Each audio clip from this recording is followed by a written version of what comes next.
Um dos arrependimentos que eu tive foi justamente no meu começo de carreira não ter tido acesso a bons empreendedores e bons mentores que pudessem ter evitado que eu escorregasse em algumas cascas de banana. E foi justamente pensando nesse conceito que nós estamos lançando o nosso Zero ao Topo Experience, um evento de mentoria onde eu, junto com outros empreendedores super experientes, estaremos ajudando pequenos e médios empreendedores a cada vez mais escalarem seus negócios. O Brasil é um dos países mais empreendedores do mundo, mais ou menos 80% dos brasileiros pensam em empreender. Justamente esse nosso esforço aqui é para fortalecer essa parte importante do nosso país, porque nós acreditamos que quanto mais empreendedores competentes nós tivermos no Brasil, mais emprego, mais renda, mais inovação nós teremos em nosso Brasil. Então todos estão convidados, espero que vocês aproveitem e nos vemos lá.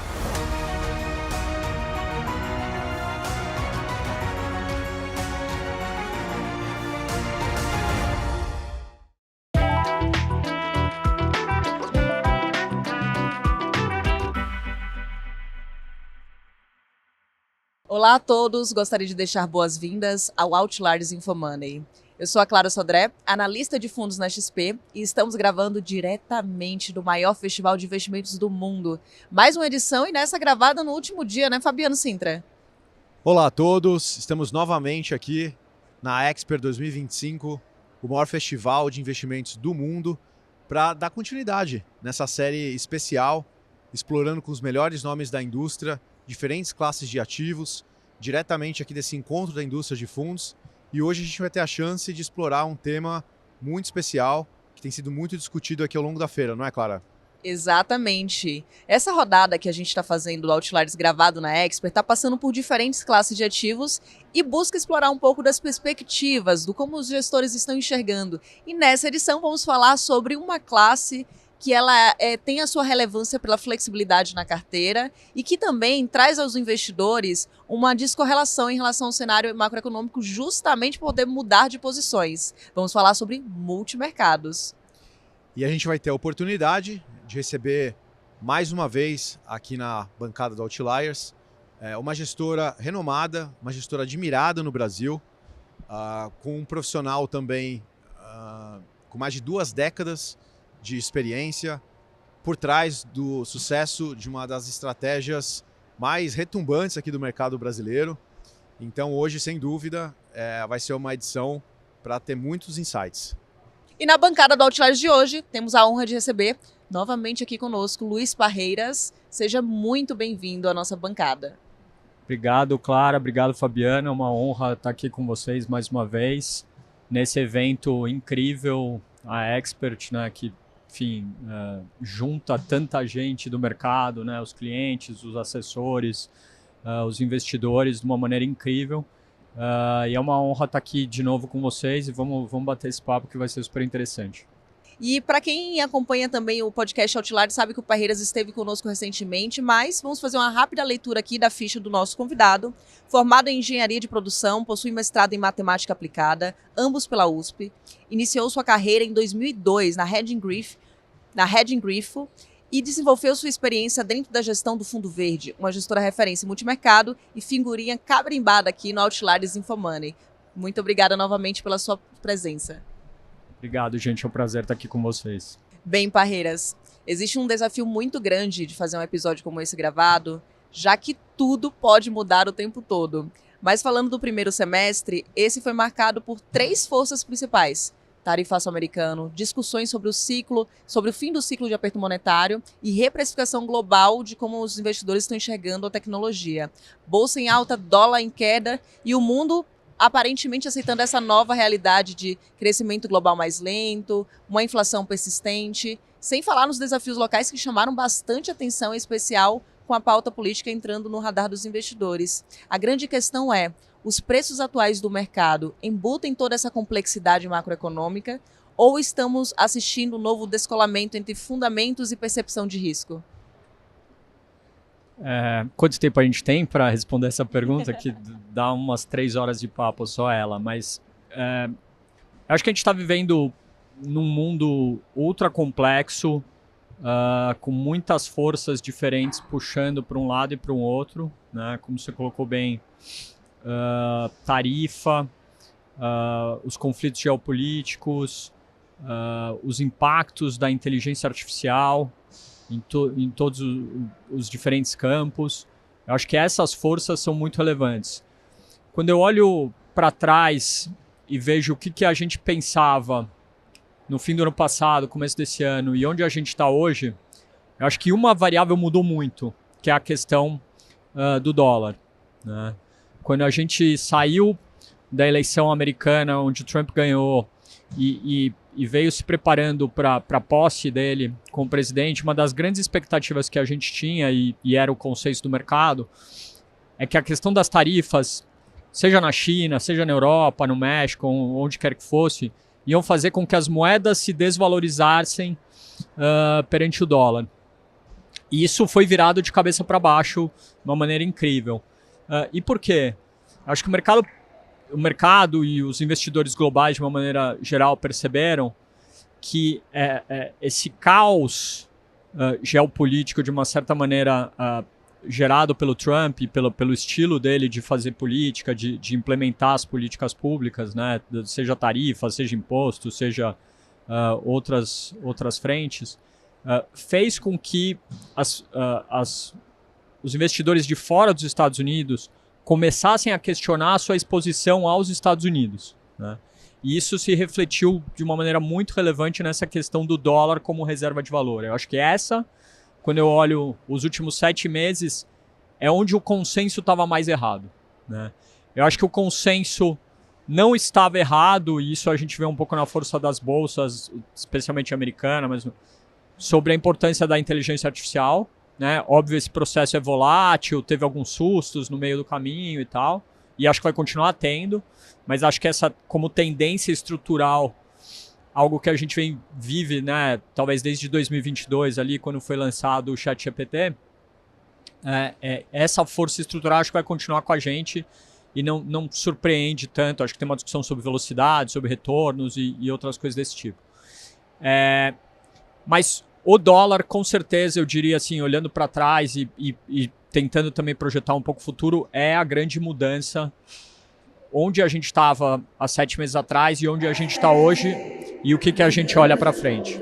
O mundo parece estar pegando fogo, né, Parreiras? A quantidade de questões geopolíticas que a gente tem acompanhado, o conflito no Oriente Médio, a guerra que vem se estendendo entre Rússia e Ucrânia, agora as sanções ao Irã, as relações com a China, um ambiente realmente, como você mencionou, muito complexo.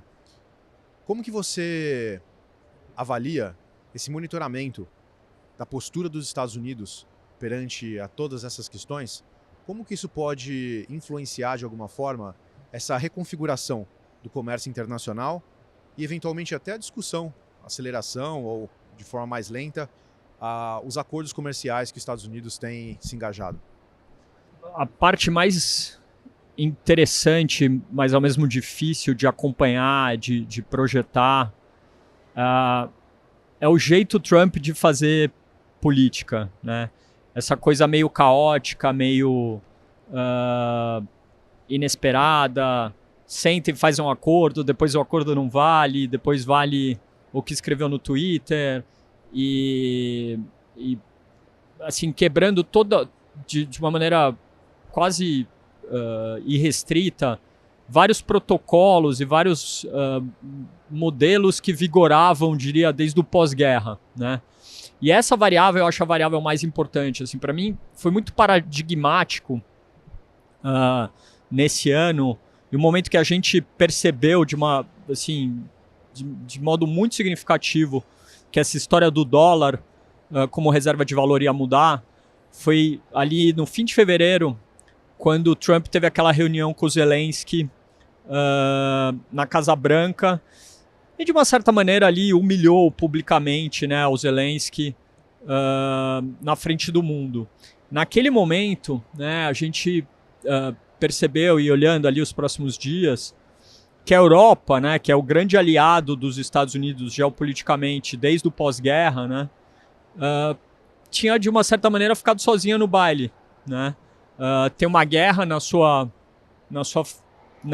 porta ali, a Rússia tentando dominar a Ucrânia, ameaçando, obviamente, entrar, né, no resto do leste europeu e Europa, né, trazendo ecos de 80 90 anos atrás. E, de repente, os Estados Unidos, que sempre foi um aliado militar, que estendeu, né, aquilo que a gente chama do guarda-chuva de segurança sobre a Europa desde o fim da Segunda Guerra, lá em 1945, de uma certa maneira, os Estados Unidos recolheu as armas, né, naquele momento ali. O Trump falou: Zelensky, se vira aí, meu. Né?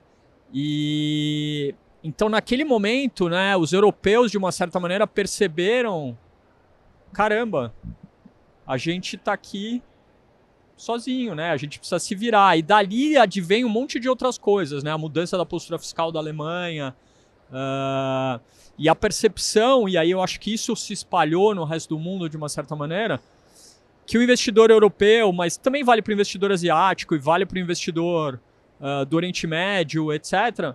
Pô, todo o meu dinheiro está investido lá nos Estados Unidos, né? Ou está em dólar, ou está em títulos do Tesouro Americano, ou está em ações de empresas americanas.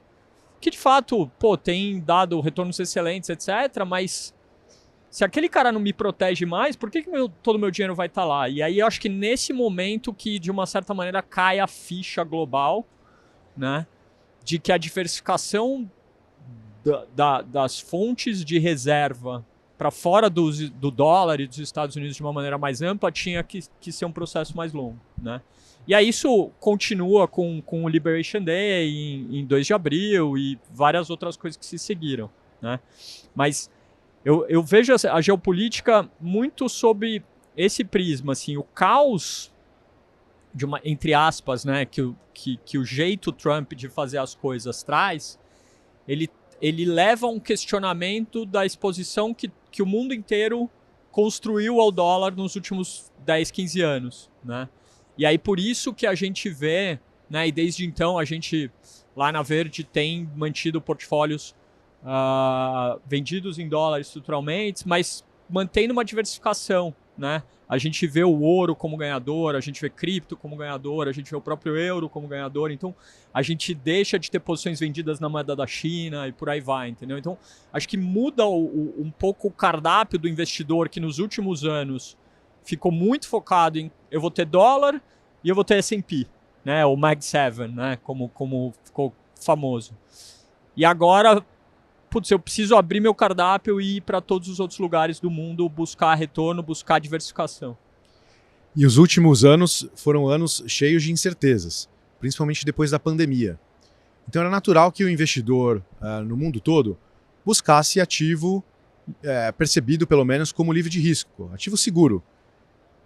E o Tesouro Americano sempre foi o principal ativo para dar essa segurança para os investidores. O que me intriga é que existe essa vontade de fazer o movimento para fora do dólar.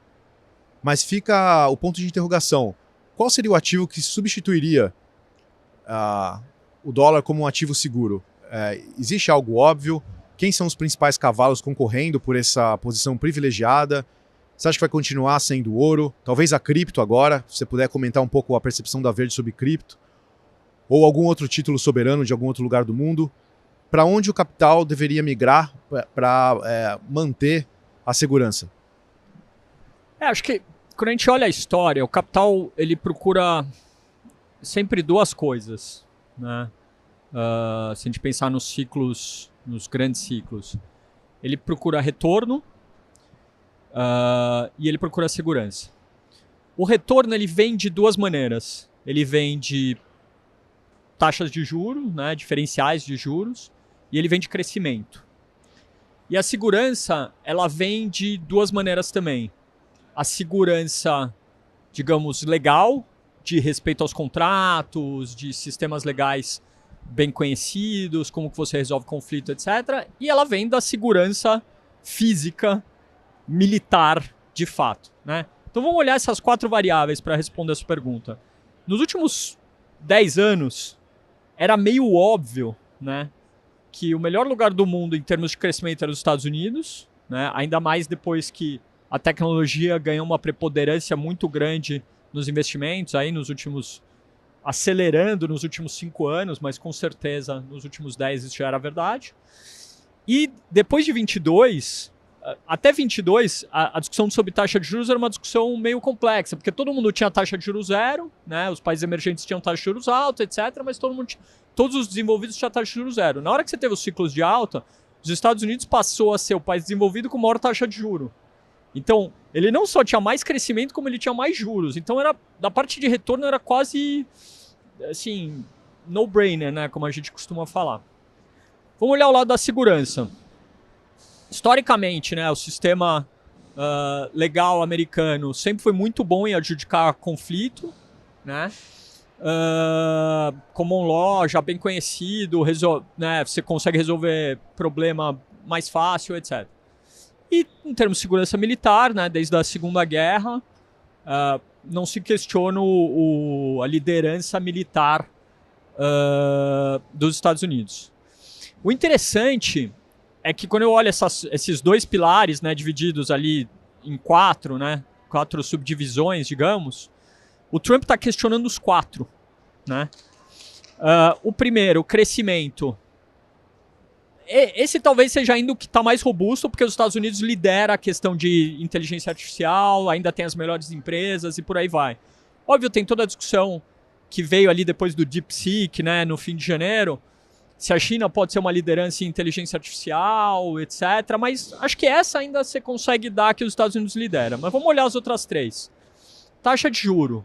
Todos os países vêm cortando, mas o Trump está lá fazendo uma baita força para tirar o Powell do Fed e forçar o Fed a cortar, como ele tem falado, 300 pontos base na taxa de juro. Então esse aqui ele quer tirar da frente, né? E acho que é um baita risco.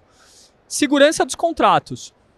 Sistema, de uma perspectiva jurídica, eu diria que o sistema legal americano ainda é o mais robusto do mundo. Mas o jeito que o Trump está rasgando a olhos vistos todos os acordos e protocolos que vigoraram durante 50, 60, 70, 80 anos no mundo, me diz que a confiabilidade nos Estados Unidos como um parceiro geopolítico está no ponto mais baixo em muito tempo, né? Então esse ponto da segurança contratual, legal, etc., dos Estados Unidos, acho que está sendo super questionado agora.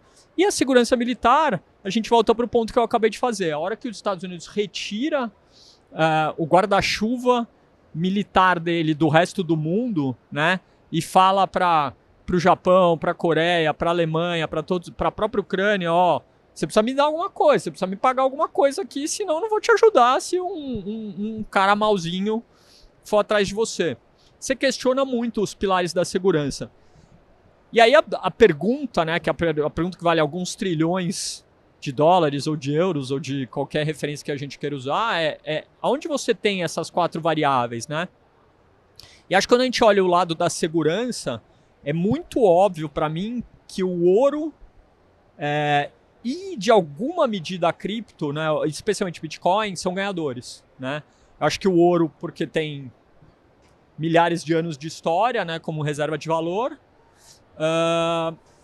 E Bitcoin, eu acho que já atravessou a arrebentação, né, para se mostrar como uma reserva de valor. Óbvio, uma versão mais volátil e mais, de uma certa maneira, arriscada, mas hoje já percebida como não tem issues de segurança tão prevalentes. Outras criptos, Ethereum, Solana, por aí vai, acho que ainda não está resolvida essa questão e acho que aí é uma discussão menos de reserva de valor e mais de tecnologia. Então, do lado da segurança, a gente acha que essas são as duas ganhadoras, né? E como o Luiz Stuberger falou aqui na própria Expert, né, no painel que ele fez, todo o portfólio deveria ter um pouquinho das duas, né? Indo para o lado dos juros e do crescimento, eu acho que essa é a grande dúvida dos investidores, né? Onde eu acho juros e onde eu acho crescimento. E aí eu acho que a diversificação talvez seja a melhor resposta, mas o próprio Brasil, de alguma maneira, se não fizer muita bobagem, acho que sai bem dado o nosso diferencial de juros para o mundo, etc.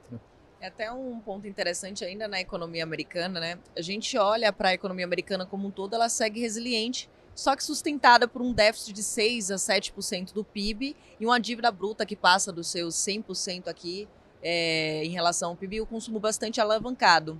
Eles também têm um pacote fiscal que pode piorar em até 3 trilhões em 10 anos a situação fiscal americana. Ainda assim, quando a gente olha, né, para a performance como um todo da Bolsa Americana, está sendo muito mais sustentada pelo micro do que pelo macro. Como é que vocês olham essa relação micro versus macro, o quanto o macro global e toda essa realocação de fluxo saindo dos Estados Unidos pode impactar na dinâmica micro e até mesmo o impacto das tarifas de fato nas empresas, né, que é o grande questionamento. Se não está ainda ali no balanço das empresas e você não olha também refletindo na inflação, onde é que estão os efeitos de todas essas atitudes do Trump? Eu acho, assim, a Bolsa Americana é um fenômeno muito interessante. Essa semana a gente teve uma discussão lá dentro da Verde e eu falei pro time, né, e o que eu vou dividir agora com vocês. Eu acho que o S&P é um trade de inteligência artificial hoje, tá? Ele não é um trade macro. O macro, se for muito ruim, eu acho que vai atrapalhar e vai deslocar um pouco, mas ele é essencialmente um trade de inteligência artificial, né? Quando a gente pega o grande setor de tecnologia dentro da Bolsa, que está quebrado em algumas coisas, etc., a gente está chegando a quase 45% do S&P hoje é tecnologia pensado de uma maneira ampla. Se a gente incluir alguns setores industriais que estão... e os setores de utilities também, que também estão sendo empurrados por todo esse ciclo de investimento em inteligência artificial, mais da metade do S&P é AI hoje.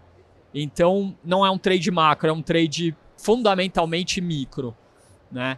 Agora, tem empresas, microsetores, etc., onde o macro é muito relevante, então toda a parte de consumo, as partes mais cíclicas da Bolsa, quando a gente quebra e mergulha um pouco mais profundo, aí, obviamente, essa questão vai ter crescimento, não vai ter crescimento, alavancagem, o fiscal, etc., são super relevantes. E tem que ser olhados com o próprio setor financeiro, os bancos, etc. Tudo isso a gente está olhando com cuidado. Aí indo para a segunda parte da sua pergunta, né, onde a gente já está vendo a tarifa, tem alguns lugares que já dá para ver, mas são lugares micro, né? Então algumas empresas a gente já está vendo um pouco de impacto de tarifa na lucratividade delas, né? E na inflação, curiosamente, a gente já começa a ver, tem um certo delay, né? Então demora um pouco. Porque demora tempo para importar as coisas, as empresas são inteligentes, se anteciparam, né? Então tem um pouco, mas a gente já está vendo isso, uma posição que, né, a Verde tem carregado desde o ano passado e continua a carregar, embora um pouco menor hoje, é a compra da inflação implícita americana. Então muito em cima dessa tese, de que a inflação vai continuar e a gente acha que se a economia continuar robusta, a gente vai continuar vendo um espalhamento assim, meio lento e gradual dessa inflação por conta das tarifas ao longo aí pelo menos dos próximos 6 meses ainda. Parreiras, mudando um pouco o foco para o Brasil. Embora ainda distantes, a eleição de 2026 já parece entrar no radar e nas conversas aqui de corredores entre os participantes do mercado. Acho que nos últimos dias a gente tem visto também preocupações no mercado sobre novas tentativas de expansão fiscal pelo governo. No momento de baixa popularidade, isso também tem gerado bastante discussão. Você acredita que as eleições do ano que vem, de alguma forma, já começam a ser antecipadas? São discussões ainda muito embrionárias, mas elas já começam a fazer preço esse ano? Ou é um tema que de fato vai começar a impactar mercado, preço de ativo só no ano que vem? Se você fizesse essa pergunta para mim 6 meses atrás, a minha resposta ia ser: só vai fazer preço a partir do quarto tri desse ano, primeiro tri do ano que vem. E a verdade é que essa resposta provavelmente estava errada, né? Esse processo foi antecipado, né, por duas forças. A queda de popularidade do governo atual, né, de uma certa maneira, que antecipou a discussão de estímulo fiscal, né, com a história do corte do imposto de renda, né, o limite lá de R$5.000 e depois outras medidas de populismo fiscal que a gente está vendo e deve ver mais, né? E também por conta da perspectiva de você ter uma mudança política. Então eu acho que essa discussão, na verdade, ela já começou, ela já fez um pouco de preço, tá? Dos grandes ativos brasileiros, a gente acha que ela impactou um pouco mais a bolsa do que propriamente os ativos mais macro, né? Juros e câmbio. Mas eu acho que ela já começou e eu acho que ela vai continuar. Obviamente, ela vai virar o fator dominante, eu acredito, mais ou menos no mesmo timing que eu acreditava antes. Algo como o quarto tri desse ano, o primeiro tri do ano que vem. Aí eu acho que ela vai dominar absolutamente toda e qualquer discussão e precificação de ativo brasileiro. Hoje ela ainda está no caldeirão de variáveis, né? Então ela é uma entre várias, a geopolítica, as tarifas, a taxa de juros global, a inflação, o que está acontecendo na China e por aí vai. Né? Ela é mais uma, mas eu acho que ela já fez algum preço e vai continuar. E eu acho que vai ser uma longa jornada, né? A gente tem aí 15 meses até a eleição do ano que vem. Eu acho que vai ter muitas idas e vindas, vai ter volatilidade nesse processo. E a gente, assim, o nosso dever como alocador de capital, eu acho que é fazer duas coisas, e isso é um pouco o que tem guiado a gente nesse processo desde que a gente começou a pensar nele há vários meses atrás. A gente já viu no Brasil que as coisas mudam muito, muito rápido, né? Então a gente já teve avião caindo, a gente já teve facada, a gente já teve... Agora a gente tem um conflito geopolítico, né, da maior potência do mundo, brigando com o nosso judiciário. Então, a gente tem que estar preparado para o inesperado, né? E isso requer flexibilidade no portfólio, requer uma cabeça de convicções, mas capaz de mudar rápido, porque as variáveis mudam, né? E a segunda coisa é uma construção de portfólio que a gente está com CDI a 15% ao ano, né? Então a gente tem que respeitar isso, né? O custo de capital no Brasil hoje está absurdamente alto. Então, se expor a ativos que estão pagando CDI todo dia, né, tem que ser feito com muita disciplina e cuidado, porque de repente você pode estar certo daqui 15 meses, só que você não ganhou nada porque você mais ou menos empatou com o CDI e a volatilidade acabou te matando no meio do caminho. Então essa eu acho que são as dois pontos chaves que a gente tem pensado muito lá no nosso dia a dia quando fala desse tema. Acho que um grande exemplo sobre essa instabilidade foi a novela do IOF que a gente viu recentemente. Teve uma proposta inicial, ela foi derrubada e no final, com a deliberação do STF, permaneceu. Apesar do aumento da arrecadação, a gente não viu uma contrapartida com a proposta de corte de gastos. Existe também um pacote fiscal expansionista com liberação de recursos de FGTS e muitas outras iniciativas que o governo vem trazendo. Todas elas com grande potencial inflacionário também. Nesse cenário que a gente tem acompanhado, mais o ano pré-eleitoral, qual que é a visão da Verde em termos de trajetória de juros e inflação no Brasil atualizada?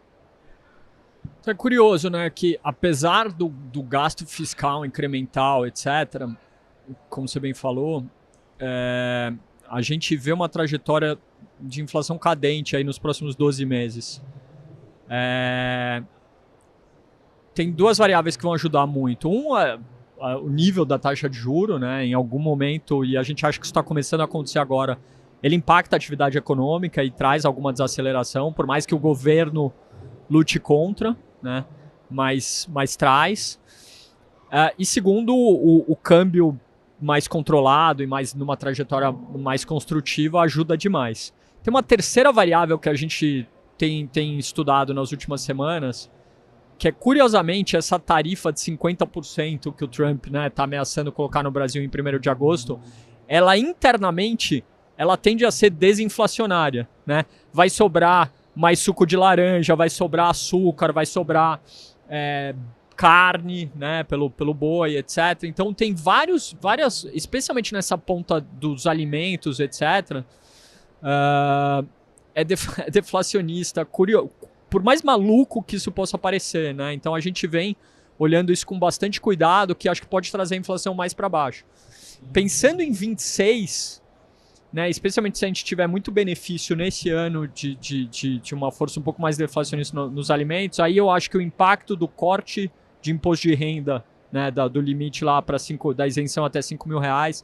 Esse eu acho que tende a ser um pouco mais inflacionista e vai tornar a vida do Banco Central mais complicada em 26. A gente hoje trabalha com uma expectativa que o Banco Central vai cortar o juro em algum momento do primeiro tri do ano que vem, né? Temporalmente eu diria algo como março 26.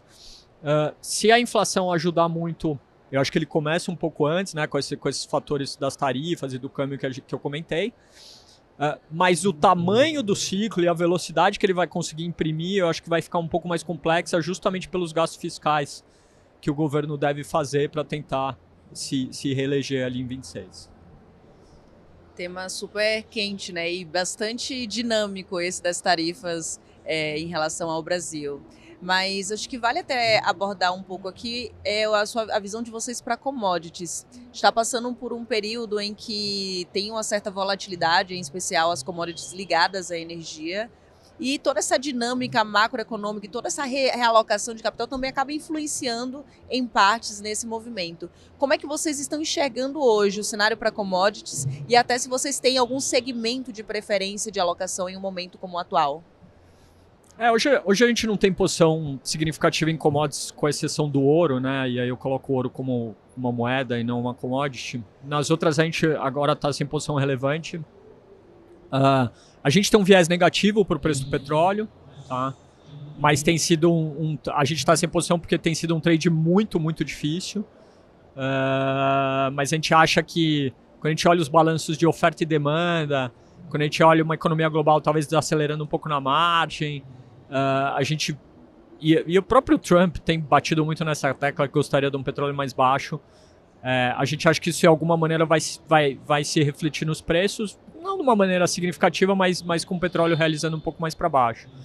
A gente tem visto uma alta recente das commodities metálicas, né, cobre, minério de ferro, etc., que a gente questiona e tem alguma dúvida, especialmente no minério. E as commodities agrícolas, aí acho que cada uma tem uma dinâmica própria, né? O meu xará, que cuida do livro de commodities lá na Verde, também mais um Luiz, né? O Luiz Horta, ele tem tido uma cabeça pouco construtiva para algumas das commodities agrícolas, mas as dinâmicas micro têm sido super complicadas ali e tem impedido a gente de colocar posições maiores. Então, agora, como macro força, assim, é sempre importante lembrar, dólar mais fraco normalmente é commodities mais forte. Então, tem que respeitar um pouco essa tendência, essa força, apesar das dinâmicas micro em geral nos colocarem um pouco mais negativos com a maioria das commodities. E aí, dando aqui o super disclaimer, 26 de julho, último dia de Expert, como é que vocês estão se posicionando no cenário atual e como é que vocês olham hoje, quais são os principais vetores que estão guiando a alocação da carteira de vocês hoje? Então hoje a gente, assim, acho que onde tá nossas grandes alocações estão mais em moedas e juros, né? Então a gente está um pouco comprado no real, né? A gente acredita que o carrego positivo ajuda muito nessa tendência e é um ativo que a gente gosta para esperar, né, até o ciclo eleitoral de uma maneira mais positiva. O real, todos os modelos que a gente olha, está razoavelmente barato agora. A gente está comprado no euro, a gente está comprado em ouro e Bitcoin, né, dentro desse conceito do dólar mais fraco que a gente comentou bastante aqui. Na parte de juros, a gente está comprado na inflação americana, né, a gente carrega essa posição já há quase um ano. A gente está um pouco menor agora, porque ela performou bem, mas a gente ainda acha que tem espaço para andar. E a gente está comprado no juro real americano, né, nas TIPS, ou o equivalente da NTNB, lá nos Estados Unidos, que a gente acha uma boa construção de portfólio. Se beneficia de uma inflação mais alta, e se a economia desacelerar, ou o Fed for mais agressivo no corte de juros, ou derrubar o Powell, etc., a gente acha que o juro real performa bastante bem ali no miolo da curva, assim, 4, 5 anos. E a gente está um pouco comprado aqui nas NTNBs também, mais ou menos ali 10 anos, porque a gente acha que é um ativo que não precifica, em termos probabilísticos, ainda uma possibilidade de mudança na eleição, né? Então, é um papel o juro real já está bem mais baixo do que a gente está rodando aqui na ponta, mas a gente gosta como alocação e construção de portfólio. Mas ainda com uma posição pequena, com bastante espaço para ao longo dessa jornada aí do ciclo eleitoral, a gente tem espaço para adicionar. A gente começou a recentemente tatear posições compradas em bolsa aqui no Brasil, né? Depois aí de quase 8, 9 meses, ou estando zerado, ou estando só long short aqui na bolsa. A gente está começando a tatear, mas com essa ideia de ter flexibilidade para poder adicionar ao longo da jornada aqui. A gente acha que a bolsa antecipou um pouquinho além da conta a história eleitoral e emagreceu um pouco o prêmio de risco. Então, nos parece que tem mais prêmio de risco hoje nos ativos brasileiros, na moeda e nos juros do que na bolsa. E lá fora, na bolsa americana, a gente tá zerado, só tem uma carteira long e short. Nesse nível de S&P, 6.300, 6.400, nos parece um pouco mais assimétrico para o negativo, assim, não vejo tanto upside no curto prazo, apesar da tendência estrutural de inteligência artificial ser muito, muito positiva. Acho que no curto prazo o mercado está um pouquinho esticado, mas qualquer correção aí de 5%, etc., a gente provavelmente vai voltar a adicionar a posição. E aí a gente, além disso, carrega portfólio de crédito estruturado, né? A gente já falou aqui no nosso último papo, lá em abril, bastante desse tema, então o fundo e os fundos da Verde em geral têm carregado esse portfólio também, gerando retornos ali bastante em excesso do CDI. Parreiras, obrigado por ter dividido com a gente a sua visão atualizada de mercado, não só no Brasil como no mundo. Tempos de incerteza, eles vão continuar. Nesse momento, a recomendação é sempre estar bem amparado com uma assessoria técnica, com gestão ativa de fundos, de primeira linha, como é a Verde, uma gestora de muitas décadas aqui no Brasil, o Fundo Verde com uma performance incontestável. Então a gente agradece você trazer essa visão atualizada sobre sistemas tão sensíveis que a gente tem acompanhado aqui, né, Clara? Exatamente, um super obrigada. E nosso Outliers Infomoney, edição especial Expert XP 2025, com o tema multimercados, fica por aqui. O bacana é de trocar todas essas visões aqui na feira, porque a gente está conversando o tempo todo, está trocando com muita gente do mercado, do alocador ao cliente final, a outros gestores também, então tem muita coisa bacana acontecendo. Para quem não teve a oportunidade de estar na Expert esse ano, minha recomendação, entra lá no portal de conteúdos da XP, lá no portal Infomoney, tem toda a cobertura dos principais recados e compartilha os episódios do Outliers Infomoney Especial Expert, que ao longo do mês de agosto, semanalmente, teremos episódios aqui com diferentes temas. Até uma próxima. Obrigado, pessoal. Um prazer. Obrigado.